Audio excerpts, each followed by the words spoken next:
The collapse of the East St. Louis area weakened a housing market that's been dominated by slumlords and out-of-town speculators. Vacant houses seem to be everywhere.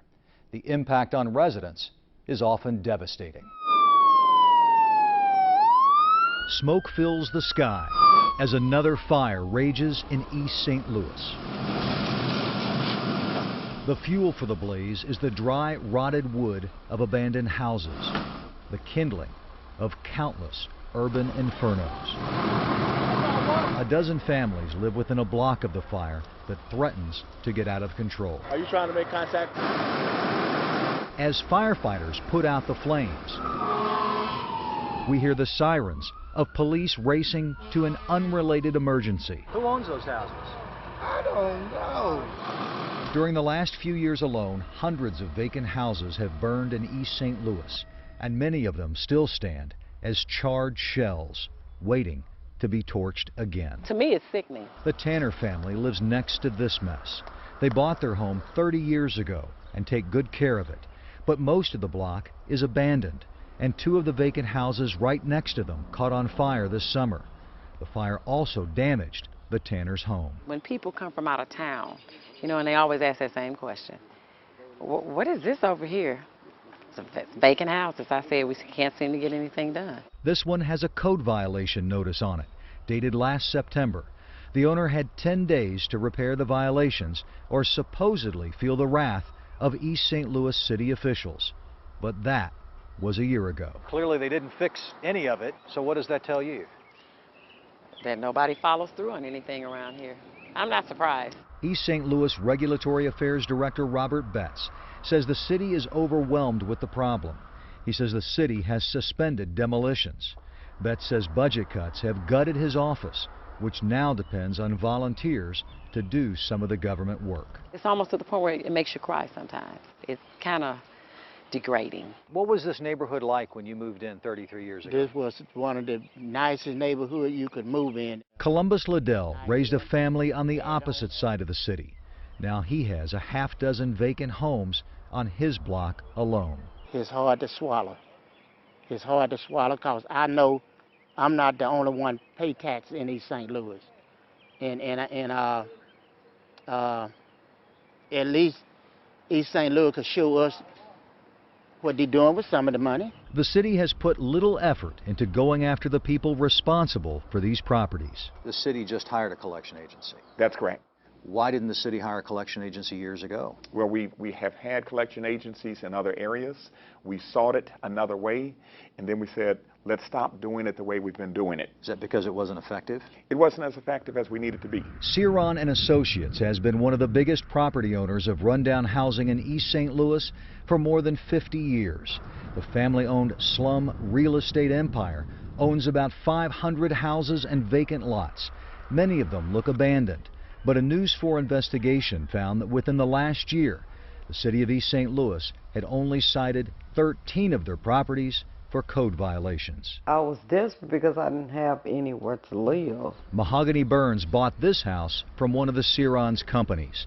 She wasn't required to have any credit, only a relatively small amount of cash up front. She bought it for nearly $30,000, about 6 times what the Ceron's company paid for it. What's it been like doing business with Mr. Ceron? It's been like hell. The kitchen needs major repairs. A bedroom is missing a large part of the ceiling, and the roof appears rotted. It looks like it's wet. It looks like it's gonna fall in. The basement smells of old sewage and mold. The sheetrock is coated with what appears to be mold, and exposure to it could create health problems for her. That's why I keep the door shut and I don't come down here. Ms. Burns pays $400 a month, plus the property taxes, utilities, and is responsible for all repairs.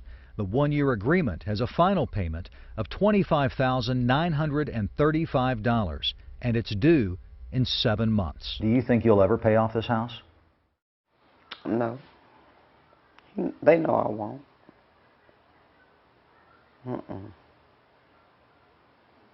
That must be hard. It is. Because, they prey on low-income people. They think they're getting a deal. Over the last 4 years, we've interviewed other people who misunderstood their contracts with Ceron and Associates and realized too late that they got a lousy deal. The impact of that news was often heartbreaking. I don't think there's any other way to put it except that it's predatory. Brendan Roediger, an attorney at the St. Louis University Legal Clinic, is suing more than a dozen companies based out of the offices of Ceron and Associates for repeatedly violating housing ordinances. What we're asking for is injunctive relief requiring that he actually get these properties up to code, and obviously damages for our clients who have had to live in houses that, quite frankly, you or I would never live in. The county assessor has appraised Ms. Burns' house for $61,000. That's 12 times more than what Ceron paid for it. Since Ms. Burns pays the property taxes, the seemingly unfair appraisal costs her even more money. Any improvements she makes to the home will also benefit the Cerons, since it's unlikely she'll come up with the cash needed to pay off the loan, and the Cerons will remain the owners. Ms. Burns works 6 days a week just to come up with the money needed to pay for this house. What is it like to work that hard for something and then find out that it's not what you thought that it was?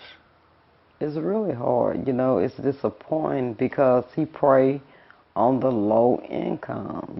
I mean, you can go get his list of houses. You're not going to find anything in Belleville. You're not going to find anything in Collinsville. You're not going to find anything in Granite City. Everything is going to be right here in East St. Louis or Washington Park. If you're not embarrassed by the way that you're operating these properties down here, why don't you just come out and talk with us about it? Over the summer, we made repeated attempts to interview company founder Ed Ceron and his son John, but they refused. I need to talk to my son. Actually, we need to talk to you. 4 years ago, we caught up with Ed at a charity golf tournament. Can you talk to us about how you conduct business? Very effectively. You got to know that these folks aren't going to pay that off. Okay. Seriously, don't you know, okay. You know that? Okay, yes. They are the housing market, and they've driven the rest of the market into the ground. I think at this point, it's hard to imagine a way out of what Ceron has created. The Cerons cornered much of the East St. Louis area market by supporting key politicians like longtime Allerton Mayor Callie Mobley. Mr. Ceron is my friend. He's a nice man. Mobley admits she never cited any of the Cerons' properties for code violations during her nearly 20 years in office, despite getting many complaints. The former mayor, a notorious slumlord in her own right, had a strong incentive to take it easy on the Cerons. According to records filed 7 years ago in the Mobley's bankruptcy case, they owed Ceron and Associates $217,000 for property they purchased from the land baron. Most of the Mobley's net income was used to pay off that debt. Has that been good for the area? That it's so much under his control? I think it's been, when you look at a small area like this, I think it's been good for it because there's people that, like I said, could not afford to go to the bank or to maybe other real estates and say, well, look, I got $500, I want to put it down on. They don't have the credit, and you know what I'm saying. And I just want to be fair. To use her words, to be fair, it's impossible to understand the deeper impact of the Ceron influence unless you examine the role of vacant house fires in the East St. Louis area. A decade ago, the Illinois Fair Plan, the insurance group for Illinois residents who can't qualify for any other insurance, stopped insuring houses in the East St. Louis area owned by the Cerons because they had so many fires and the insurance group's payouts to the Cerons were so high. That means residents who live in Ceron homes can't get fire insurance either. Apparently you did admit that your properties have an unusually high number of fires. Numbers speak for themselves. Do we have a lot of losses? Certainly. Do we evict people that don't pay? Yes, sir. Do some of them have fires that just happened? Yes, sir. Now, do we go out and put the finger on anyone? No, sir. If you weren't living here, I'd be homeless. you would be homeless. Yes. This is your last stop. Yes. Following our recent stories about slumlords and speculators, prosecutors ordered 24 landowners, including the Sirons, to fix up their property. If they refuse, prosecutors are prepared to pursue possible criminal charges against them. When we come back, strip clubs and much more, the impact of a local economy driven by vice.